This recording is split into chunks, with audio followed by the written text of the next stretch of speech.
15:7 says, the ornaments of your house will be the guests who frequent it. And you all may wonder how this scripture fits in today's celebration.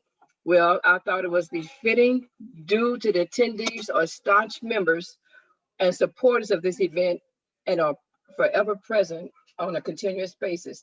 And we thank you for your undying support. Good morning. The Hardin County Branch of the NAACP would like to extend a hearty welcome to everyone in attendance for our 30th celebration of the Reverend Dr. Martin Luther King's and Lottie O. Robinson Scholarship Fundraiser. The organization is grateful for your support in helping us to garner the financial means to be able to award scholarships to our future scholars. In the words of Victor Hugo, he who opens a school door closes a prison, which is our goal. Because of you, we're able to do what we do. Sit back and relax and enjoy the program. And once again, welcome. And with all sincerity from the Hardin County Branch of NAACP, we want to express their appreciation for the ornaments. And now I have the honor to introduce the moderator of today's program. He was instructed to provide a short bio, and trust me, he was obedient. Our moderator for today is Yolande Beasley. He lives in Lexington, Kentucky. He's a 7th grade English teacher of arts teacher at Bryan Station Middle. He's the 4th of 11 of President Beasley's children. He's the proud father of a 12-year-old boy. And with that, I give you Yolande Beasley.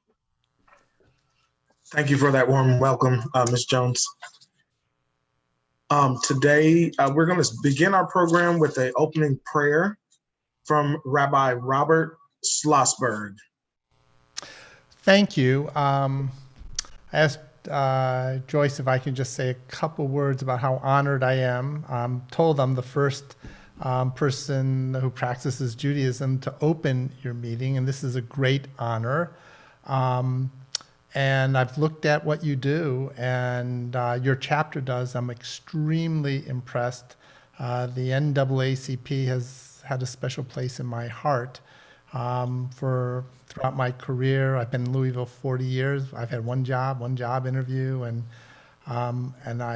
so what I'd like to do is, in honor of you all, each and every one of you, from our charitable funds, we're going to give you $3,000 for your scholarship work, because I think it's so important to have as many people who have experienced injustice, racial injustice, to get to college. It's a life-altering experience.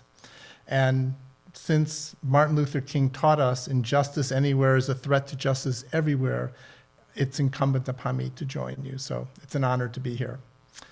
Almighty God, our hearts are full of joy and gratitude on this day in which we come together united with singleness of purpose to work towards stamping out racial injustice, any social injustice that mars our community, our commonwealth, our country. We've been taught by Martin Luther King, who we remember on this day, Martin Luther King Jr., a giant in our history, that darkness is only driven out with light, not more darkness. May we always remember, O Lord, that it is incumbent upon us to be the light together, because united together, we know that we can drive out injustice, we can bring justice to our community, and bring about equity, fairness, and love and compassion at a time of such disconnect and pain throughout our country. Be with us, be with the NAACP, and in particular, may the program today inspire each of us to open our pockets generously to work on your behalf. Thank you, Rabbi, for those words. Next up, we are going to have the Black National Anthem play. Lift every voice and sing till earth and heaven ring.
Thank you for that beautiful rendition. So next up, we're going to have remarks from 3 of our local mayors. We're going to have first remarks from Mayor Pam Ogden from Vine Grove, Kentucky. Then we'll have Mayor JJ Duval from Radcliffe, Kentucky. And then finally, we'll have remarks from Mayor Jeff Gregory from Elizabethtown. Thank you all so much. It's been a tough time over the past years, I think, as we all know. And I want to thank the Hardin County Branch of the NAACP for coming up with a way to bring us all together to still continue not only the vision of Dr. King, but the vision of us here locally. Many of us, I see several on the screen right now. I was seeing, of course, Linda there. How are you? Good seeing you. The Dixons, I see, on here, of course, some of the other people, of course, my colleague, Jeff Gregory.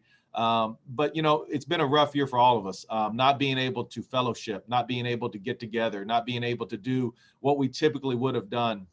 And today being able to come together in this fashion, maybe a little bit different, but we're still continuing the dream and the vision of what Dr. King wanted, and being able to celebrate those young people here in our community, and being able to still share in the scholarship and their work that they've been able to do. Look at NTI. My wife, of course, is a teacher. Jeff's wife's a teacher, and being able to continue to teach our children and give them the opportunity to have these events where they can earn scholarship dollars and help. We really appreciate what the NAACP is doing. This is, like I said earlier, it's been a tough year for all of us.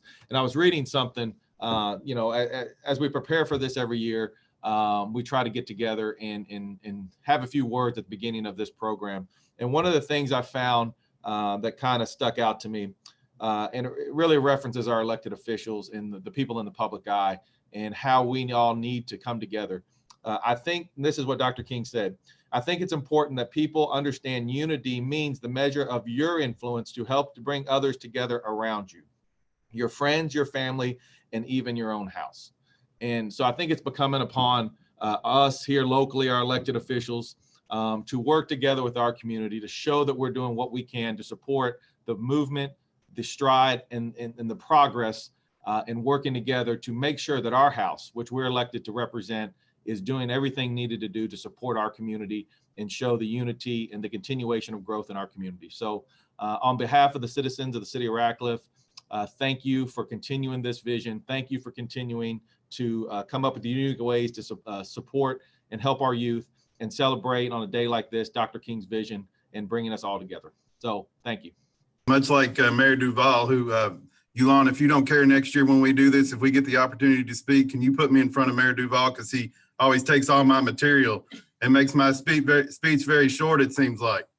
But just to echo what he said and Rabbi Schlossberg said earlier, it's an honor to be on here to speak with you all today. Obviously, this is a very special day in our community and across the country. And Dr. King's legacy and teachings are transcending, obviously. And it doesn't matter what you look like or what walk of life you come from. We all should be practicing his teachings. And to much of what JJ said earlier, we work together. We try really hard to work together between communities, especially here in Hardin County. And we want to make sure that we continue to do that and involve everyone, no matter where you come from, what you look like, what your backgrounds are. Everybody's important. And we want to continue to make sure that we have an open line of communication with everybody and listen to what they say.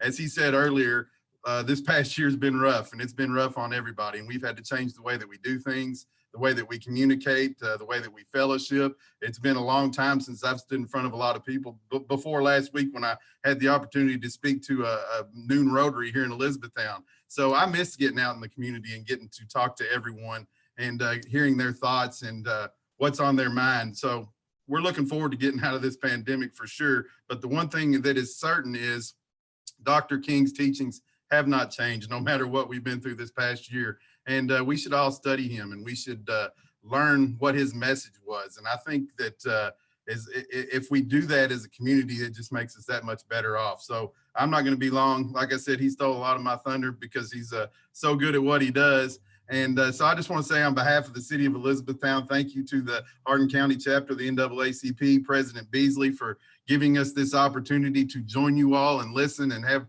the opportunity to welcome you and say happy birthday to Dr. King in heaven. And we're all much better because of his teachings. And hopefully we continue to work together to see that his dreams are fulfilled. So thank you all very much. And I look forward to the rest of the program. Thank you, Mayor Gregory, for those words. Good morning, everybody. It's been a crazy year, I know, this last year for everyone. And I just want to say this morning that we definitely hear everything that the NAACP is saying, and that Jeff, JJ, and I always work together. And I'm hoping that 2021 will be a better year for all of us, and that I do appreciate everything that NAACP does. You are definitely a huge benefit to our community, and Martin Luther King definitely made an impact on us all, and I appreciate everyone. I'm sorry I'm having issues this morning. I'm going to make it short and sweet. Thanks, JJ, for letting me speak, okay? Thank you so much for those words. So next up, we're going to have a solo from Miss Janiyah Banks. She's going to sing Better Days Are Coming. Janiyah is a star in the making and was born with a song in her heart. Janiyah is on the honor roll at North Middle High School and is a crew and cheerleader and has auditioned for America's Got Talent. So Janiyah, the floor is yours.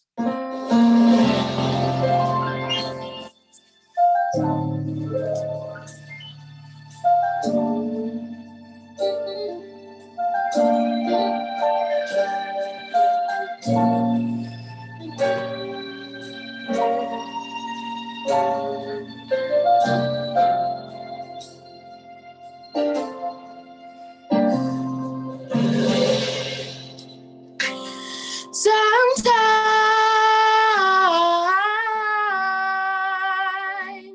it feels cold and you feel all alone. But hold on, better days are coming.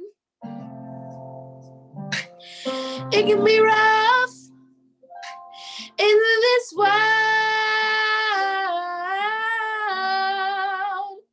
I know it ain't easy, but hang on in there. I know better days are coming.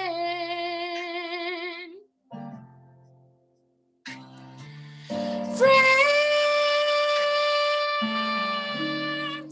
will leave you all by yourself, but don't cry, 'cause better days are coming.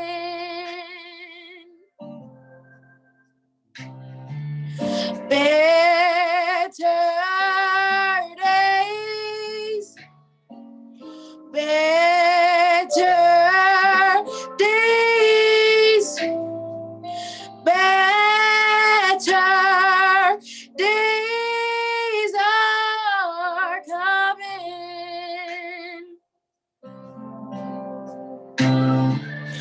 Better days, better days, better days are coming.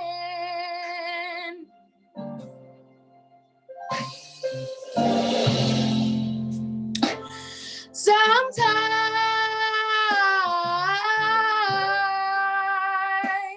it feels cold and you feel all alone. But hold on, better days are coming. It can be rough in this world. I know it ain't easy, but hang on in there. I know better days are coming.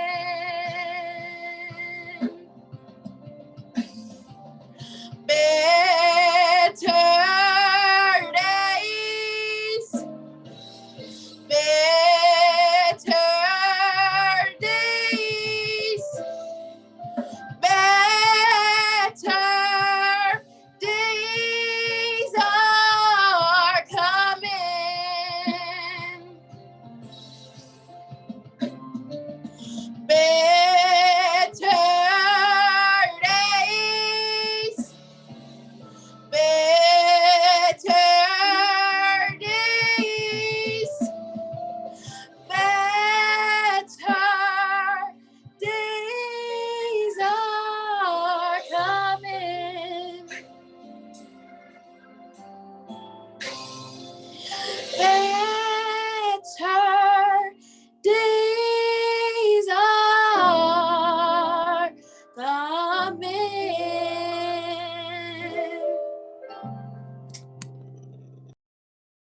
Thank you, Janiyah, for that beautiful song.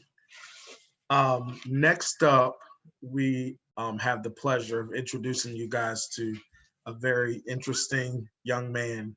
And to introduce him, we have his grandmother, Lauren Anarino, who is going to introduce you guys to a guy that I have gotten to know over the last few days, and you're going to enjoy him as much as I did. It's a pleasure to be here with you. I'm Lauren. I'm one of Tybre Faw's grandmothers, and we're just really excited to be here. Let me tell you a little bit about my grandson and his story about how he became friends with an icon, Congressman John Lewis. Tybre is 13 years old. He lives in Johnson City, Tennessee, 7th grader at his middle school. And he's been playing football since he was 5 years old. So he has a mean block and knows how to protect his quarterback, that's for sure. Tybre also plays the trumpet at school. And, I guess he's going to have a hard time when he gets in high school figuring out if he wants to actually be out there on the field playing football or playing the trumpet at halftime.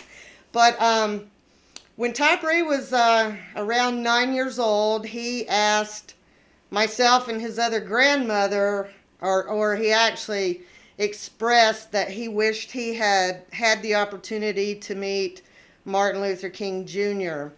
And of course, we told him we couldn't give him Martin, but we could certainly give him the next best thing, and that is Martin's protege, John Lewis. So Tybre was all in.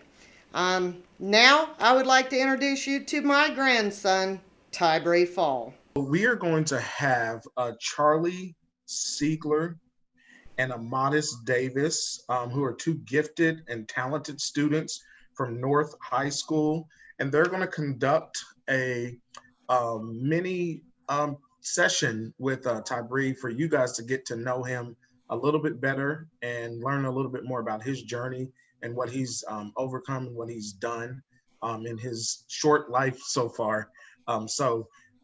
Amadis and Charlie, take it away. A lot of your story is out there for the public to see. We want to know how this all started, like what sparked your interest in it all. In the 3rd grade, we did a musical, I Have a Dream. And my music teacher, Miss Evans, and her dad met Martin Luther King, and they both went to school together at Boston University. And that was so cool that my music teacher actually knew somebody that has so much legacy. So me and my grandma always went to the library, and we picked up a book called What Was the March on Washington? And that's what I really got to know about Martin Luther King and other of his proteges and friends. And that just made a big difference in my life. John Lewis was an influential person in the civil rights movement. Can you tell me some of your thoughts on civil rights? I know Congressman John Lewis was very interested in voting rights, and that's what they marched across the bridge for. And I know civil rights protects us from inequality, and also they helped us and they also they made it unfair for them to vote, so that's why Black people, and especially John Lewis, fought for voting rights, because you had to count on jelly beans in jars, and that's what made it really unfair, because you really couldn't do that.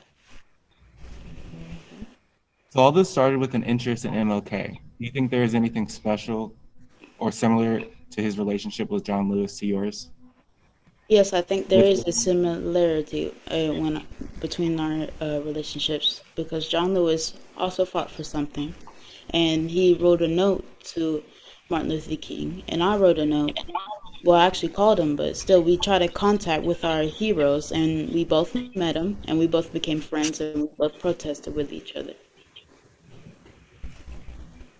So, Tybre, you were interested in the dream that Martin Luther King had. What came next? Can you tell us about that phone call you just mentioned? Me and my grandma always went to the library so I can learn about Martin Luther King when the Civil Rights War was happening, and even further, like Harriet Tubman.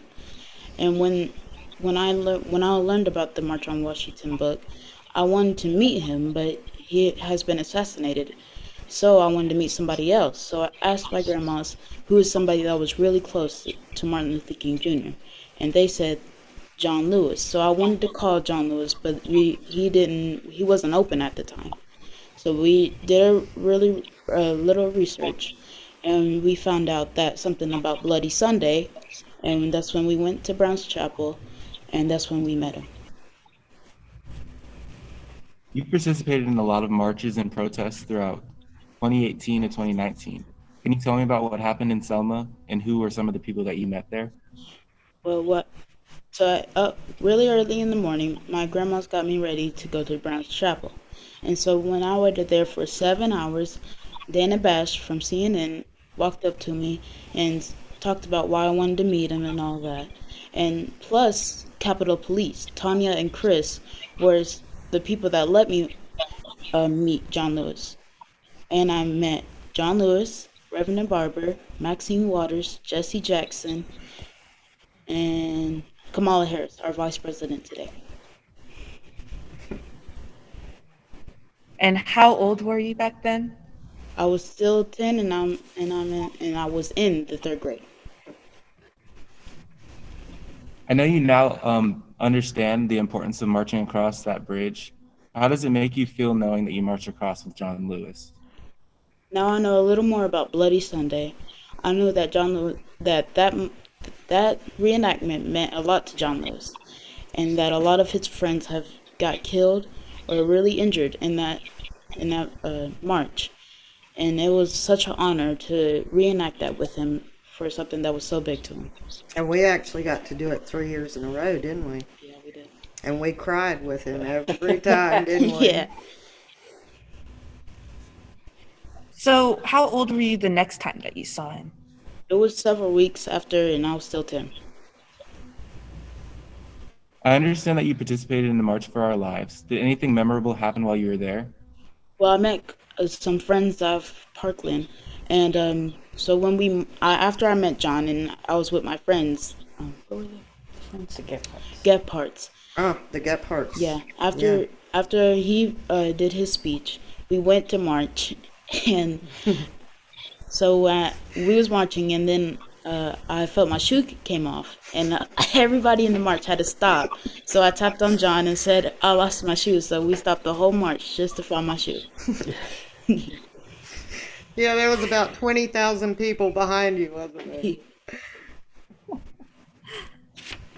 So I read that you got to go on the House floor and vote with the congressman. How did that impact your life? That trip was a really backdoor look at how the government was. And I went to the Cannon House, and I went to John Lewis's office when I wanted to do it when I was 9. And we just talked, and that's what really made our relationship really close. And also, he asked me, do you want to vote in the House building, right?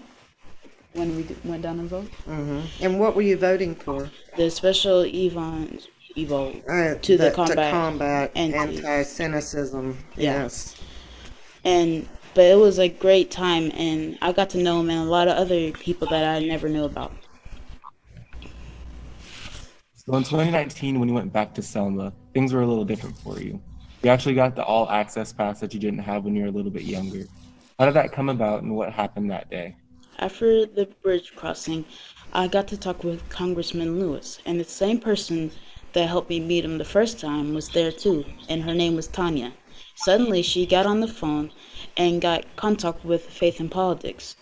There was the pilgrimage that they was doing, and she said, "Go get on the bus." And my first sponsor was Matt Gellin. No, but I went to the church, and Betty Fikes, the voice of Selma, was there, and it was a very enjoying moment. And I also got to fist bump the congressman.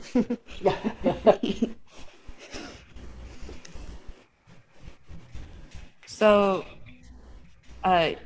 was there something at that point that you said, anything that sticks with you today? I'm chosen. What does that mean? Every time I was near John Lewis, he just made me push over my limits, and he always wanted me to do. I always felt like I needed to do better, and he just had this pressure that I want to make a big difference in this world and make it a better. We heard that you were able to spend some quality time with the congressman. like with phone calls and football games. Could you tell us about that? Well, we sent him a gift for his birthday, and he called me, and he was thanking me, and especially his people that served him. They called me and told him that they were so thankful for what I sent them, and it was just a great time, and that's what really brought us together. And at the football game, I met Charlie Johnson. He owns the field on Benedict College.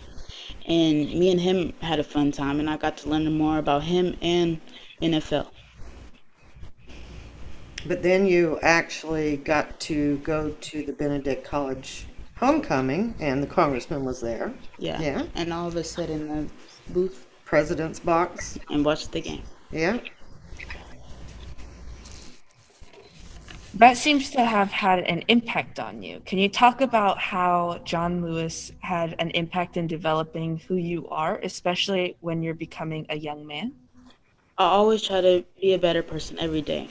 And John Lewis showed me how you always got to pay attention to your future. You always want your future to be great. But you don't want to do it in a violent way. And you always need to speak out when you can. And he always needs everybody to have a good education, and he cares, and you care, and everybody needs to care about how everybody feels, and he just made me a better person in general. The pandemic of 2020 changed things for a lot of us. We got invited to the Civil Rights Pilgrimage by Faith and Politics Institute to go back to Selma. How was this trip different from the previous trips? Well, this trip, I did make a friend on here, and he was my first sponsor, Mount Gellum. He works for Microsoft. Me and him are pretty close friends, and me and my meaner met. We met Ruby Bridges, and we got to talk to her, and we actually became really close on that trip. And my other Mimi, her dream was to meet her, and so I introduced her to her hero. And also, she and Ruby Bridges had a reenactment play of how when she was younger. Mm-hmm. And it was a cool play. Well, who else? You definitely got to meet. Who'd you have breakfast with? Oh, I had breakfast with Nancy Pelosi. I met John Coons and some other people. Senator Coons. Senator Coons. So you definitely got to meet a lot of interesting and extraordinary people. Mm-hmm. Were there any other stories or names that you'd like to drop and tell us about? Especially Tanya and Chris. And then, like I said, I ate breakfast with Nancy Pelosi.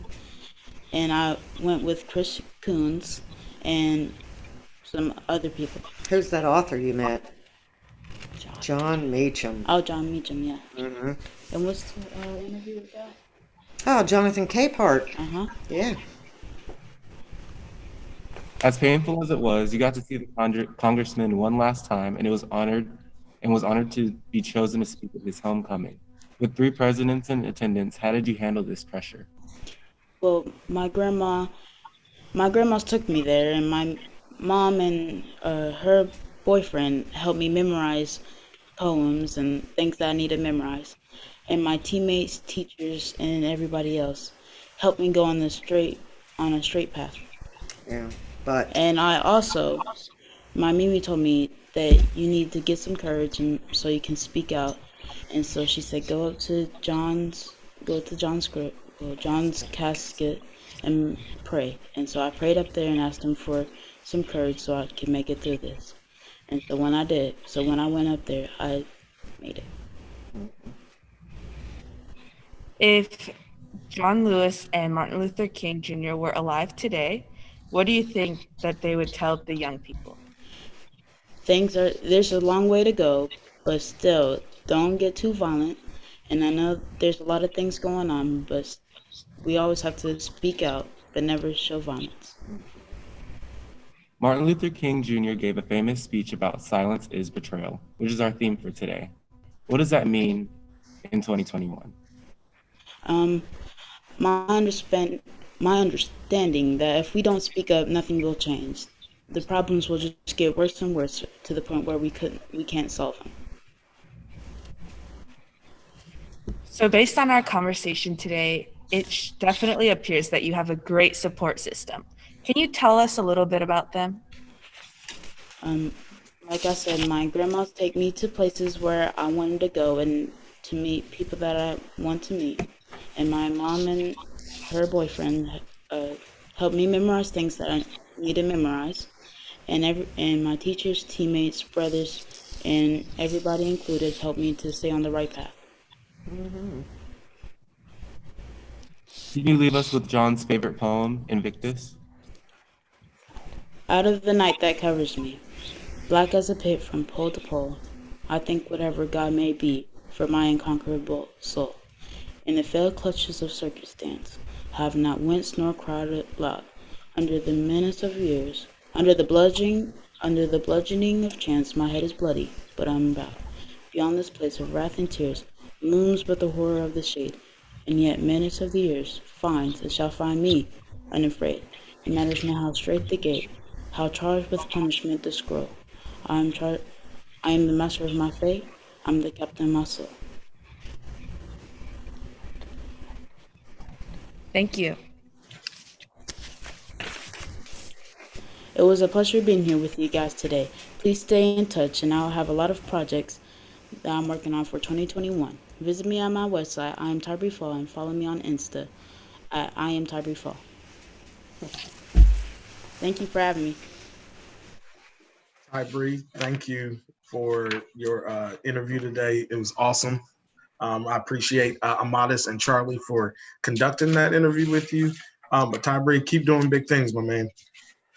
So next up, we are going to we're now at the portion of the program where we're going to introduce our poster winners, poetry winners, and essay winners. We're going to have Meg Rios is going to introduce our poster winners. Linda Reynolds is going to introduce our poetry winners, and Michelle Jones will be announcing our essay winners. So Meg, take it away. Our third place winner is Amaya Green. She's from Helmwood Heights, and she's in the 3rd grade. Her teacher is Bridget Stinson, and her generous sponsor is Marie Battistoni. Our second place winner is Aubrey Brown, North Park Elementary. In kindergarten, teacher Joanna Lesher, generous sponsor Major Lanston J. and Tamara Turner. Our first place winner is Grant Addison from Morningside Elementary in 5th grade. His teacher is Kristen Willett. Generous sponsor is Sheriff John Ward. Well, our poetry winners, I'm Linda Reynolds. I'll be introducing you to our poetry winners. In 3rd place, we have Gracelyn Castle. She's from J.T. Alton Middle School in the 8th grade. Her teacher is Leslie Castley, and her sponsor is Mildred Williams. Also, we had a tie for 3rd place, and that would be Aiden Perry. Is in TK Stone Middle School, I'm sorry. His teacher is Mr. Gary Pierman, and his sponsor is Michelle Jones.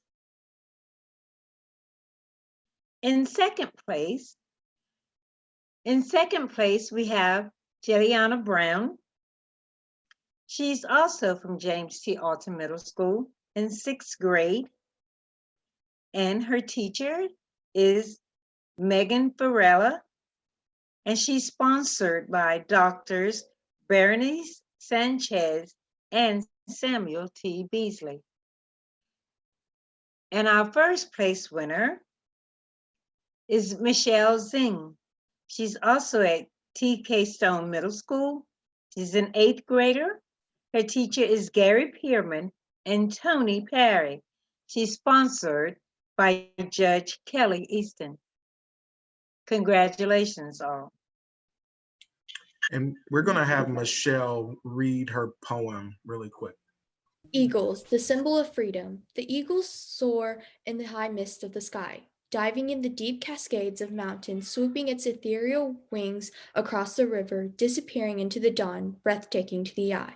And the ring of freedom lingers as they shriek in invincibility across the sky. One day, 2 eagles stood nearby, both with wings granting them the ability to fly, both with the ambition of claiming the sky, but one was met with a different demise.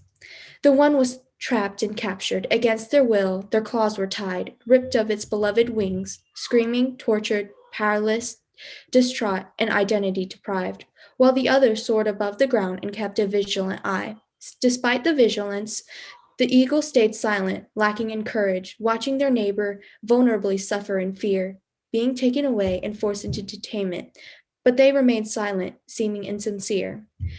The eagle held captive wonders their weary eyes, searching for their friend's salvation, but all that came was a flood of anguish and despair. Silent and the forsaken stood the eagle in the sky, while the constrained eagle loses its one close ally. In that moment, silence is betrayal. In today's society, we're met with the unfortunate reality of racial discrimination and social injustice. Regardless of the color of our skin, we're all Americans, meant to reach the highest potential and have the basic right of freedom in our lives. Contrary to belief, many people of color feel the need of equality and equity to their white counterparts, from rarely being represented in media, dealing with racial prejudice remarks and comments, being shamed for practicing different cultures and religions, to worrying about their lives because of local authority and being hate crimed. But together we all stand as Americans. We must strive for equality and equity. So let their voices be heard and stand to amplify the voices of the oppressed to kickstart an even playing field in society, where our future lies in peace and tranquility, where our race and complexion won't affect our social stability, where our cultures and religions will be appreciated, where police brutality and killings against POC will be alleviated. So speak up for another, because there comes time when silence is betrayal. Quote by MLK Jr. Thank you, Michelle. My name is Michelle Jones, and I'll be reading the essay winners. The 3rd place winner is Montreal Gregory. He's a 12th grade student at North Hardin High School, and his teacher is Donna Thomas. His sponsors are the Claggett and Barnett Attorneys at Law, PLLC. Our 2nd place winner is Ethan Gardner. He's a 10th grade student at Elizabethtown High School, and his teacher is Rhonda Wilson, and his sponsors are Michael and Risa Richardson. Our 1st place winner is Charlie Siegler. He's a 12th grade student at North Hardin High School. His teacher is Michelle Bueller, and his sponsor is the News Enterprise. And now Charlie will read his essay, his winning essay. As I introduced myself in front of my small English class of 13, an unfamiliar voice sprung from my throat. Hello, my name is Charlie Siegler. What I aim to achieve in this class is... This voice carried enthusiasm and a higher pitched pep that differed from my usual content tone. Without thought, my demeanor and speech shifted to find the quote-unquote right things to say to my new peers. Each syllable and sound perfectly articulated. This seamless introduction, despite from my normal self, was perfectly imperfect, flawed. This interaction was a perfect example of code switching. Code switching is a safety tactic that I inadvertently learned to navigate personal interactions for my well-being as an African-American teenager. I refrained from talking too much about my love for classical music around my Black friends and tried to avoid the use of ghetto slang around my white friends. Trying to find the perfect balance between society's standards of proper and my unapologetically Black vernacular and culture, I aimed for equilibrium in our diverse society. Finishing up my English block that day, I was greeted by a pair of classmates making comments on my introduction. They jokingly mocked me, referring to me as an Oreo, chocolate on the outside, white on the inside. Am I not Black enough, I thought to myself. I chuckled as I turned to the right to a friend of 8 years for comfort as he sat in silence to the backhanded comments. The silence of my colleagues spoke louder than the microaggressions of the 2 students before me. At this moment, I had completely forgotten about the snarky comments of my enemies and was left shattered by the silence of my friend. It was utter betrayal. Throughout time, we have seen that prejudice has been beaten by unity. From the early fights for equality in the civil rights movement to present-day unrest from the Black Lives Matter movement, unity has been the common catalyst for progression through adversity. Looking back at the Brown versus Education Topeka court case, we see a true selfless heroine who took the initiative to support the Browns to end school segregation, Dr. Ann Pauline Murray. This African-American lawyer, priest, civil rights activist, and author challenged the separate but equal legal doctrine to argue that segregation was indeed unconstitutional. She stood strong for the Browns. Her courage to push for societal progression for the Browns and other African Americans with little support showed her true character and her activism when she broke the silence. In my time of vulnerability, I was in need of a hero like Dr. Murray to back me. Today, I still think about that uncomfortable interaction, but not to sadly dwell on it, but to solely reflect on why I was changing myself in the first place. For acceptance, for comfort. To this day, I cannot answer that question, but I do know that this expectation that I've created for myself to code switch threatens my identity and individuality as an African American teenage boy. I truly believe that individuality and diversity is a positive thing for our society, but is my belief enough for change? By breaking the silence and contributing to an environment that allows people to live in the truth of themselves is the only way to obtain true diversity. In the future, I can only hope that I'm able to end this silent betrayal by actively promoting diversity and living as myself. Thank you, Charlie. I am Joyce Beasley, the Hardin County Branch NAACP president, and I'm extremely proud of these young people who honor us each year with their thoughts on our theme for the year. We must embrace and nurture the children in our community who display the dream of Martin Luther King Jr. He fought for advancement of minority members of society, and this contest allows us to see our future generations show signs of those who will continue this struggle. I would like to read the names of everyone who participated today of our children, because these are jewels in our treasure box. I believe the people in Johnson City, Tennessee, have truly embraced Tybre Faw. They are making a library in his honor. They're doing all kinds of things because they realize that they have a jewel in their community. And we as a community must embrace our young people as well. Amaya Green, Aubrey Brown, Grant Addison, Grayson Cassell, Aiden Perry, Jaliana Brown, Michelle Zing, Montreal Gregory, Ethan Gardner, Charlie Siegler, Amadis Davis, Janiyah Banks.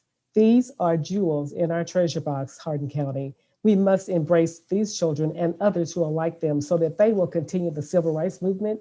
These, to me, are children of our future. So I'm going to continue to read this, so I won't get off base, but please join me in saying thank you to these young men and women. But I would like to also thank each of you for attending this online event and those who helped make this program a success. Our judges were Alicia and Bill O'Connor, Ashley Chenault, and Yolande Beasley. Our technology team was Alicia and Bill O'Connor, Yolande Beasley, and Harrell Bramley. Our program designers were Meg Rios, Linda Reynolds, Michelle Jones, and the technology team. And I would also like to recognize the following people who happily consented to being on our program or being in attendance. Our mayors of Radcliffe, Elizabethtown, and Vine Grove, our superintendents, Kelly Bush and Terry Morgan, several teachers, and our wonderful parents. Keep in mind that during our in-person events, these people would be standing to be recognized, but they can't stand today because they're in the gallery and you cannot see them. But next, we want to recognize others in our gallery who are just as important.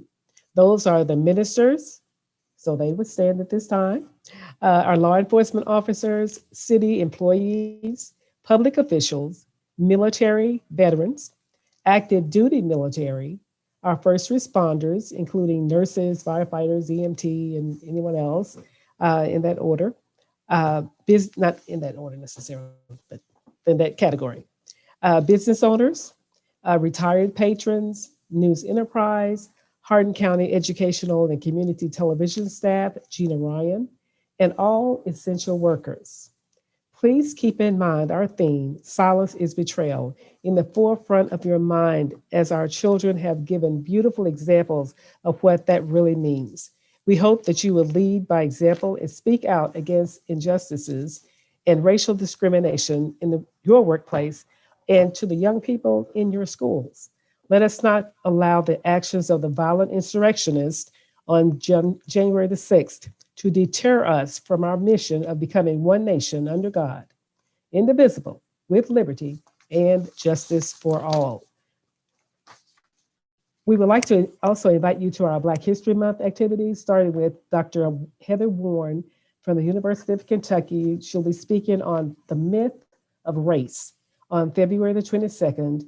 We'll have other teacher presentations that week or that month, as well as some student performances. So please join us and be on the lookout for those activities for the month of February. And thank you all again for coming, attending our event. Now we will have a dynamic, anointed woman of God to have our closing prayer. Thank you again. First, I want to say thank you for giving me this opportunity to do the benediction today. And we're going to ask that we go to the Lord in prayer. Dear Heavenly Father, we thank you today. We thank you for everyone who participated in this wonderful Martin Luther King Jr. celebration. We know that it's by your amazing grace that we were able to come together today by social media to celebrate the legacy of Dr. Martin Luther King Jr., who fought so hard for equality, justice, brotherhood for all people. And here it is 70 years later, and we are still in the fight against social injustice. I am reminded of 2 Corinthians 12, 7-9. Paul was given a thorn in his flesh. A messenger of Satan was sent to harass Paul, to keep him from becoming conceited in the goodness, the greatness that God had called him to. He pleaded with the Lord to remove it twice. That's 3 times. The Lord replied with this: my grace is sufficient for you, for my power is made perfect in weakness. Now, Lord, as we leave this place of celebration, we ask God that you continue to be our constant reminder as we continue in the fight for equal justice and equal rights for all, that your strength is made perfect in our weakness. Now, Lord, let us continue to walk in the bond of peace, celebrating one another in fellowship, in the fellowship of love. Let us not forget your goodness, how it was you who brought us this far, how you have blessed us, how you have brought us out of darkness into your marvelous light. Now, sisters and brothers, I leave you with this quote from Dr. Martin Luther King, great I Have a Dream speech. From every mountainside, let freedom ring.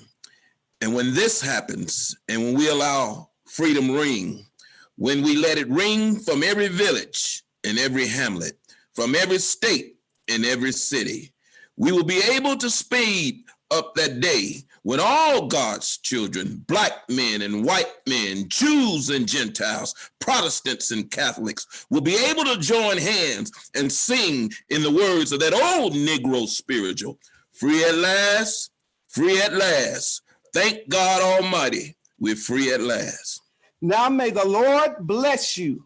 May the Lord make his face shine upon you and be gracious to you.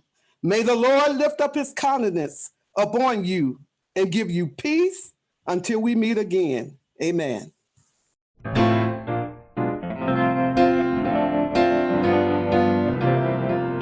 Oh, yeah. Oh, freedom. Oh, freedom.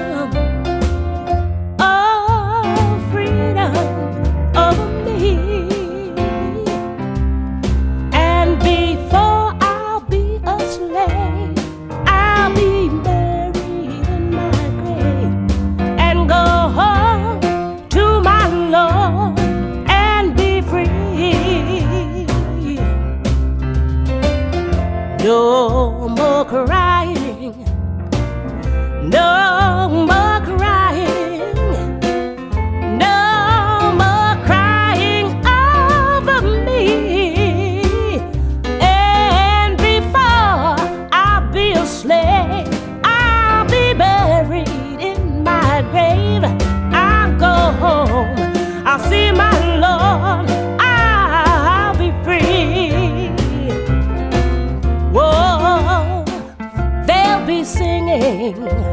Whoa, sweet singing. There will be singing over me. Oh, before I'll be a slave, I'll be buried in my grave. I'll go home to my Lord. Oh, I'll be free. Hey, oh, freedom. Whoa, sweet freedom. Oh, freedom over me. And before I'll be a slave, you know I'll be buried in my grave. I'll go home, I'll see my Lord, I'll be free. I will go home, see my Lord, I'll be free. Hey, free. Whoa, they'll be singing. Whoa, sweet singing. There will be singing over me. Oh, before I'll be a slave, I'll be buried in my grave. I'll go home to my Lord. Oh, I'll be free. Hey, oh, freedom. Whoa, sweet freedom. Oh, freedom over me. And before I'll be a slave, you know I'll be buried in my grave. I'll go home, I'll see my Lord, I'll be free. I will go home, see my Lord, I'll be free. Hey, free.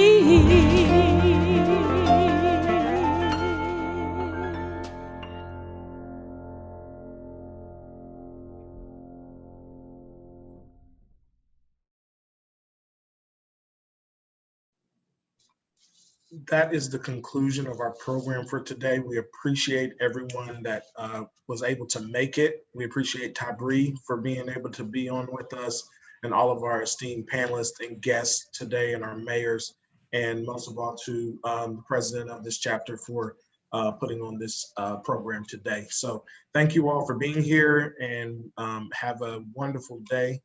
And we hope to see you again next year.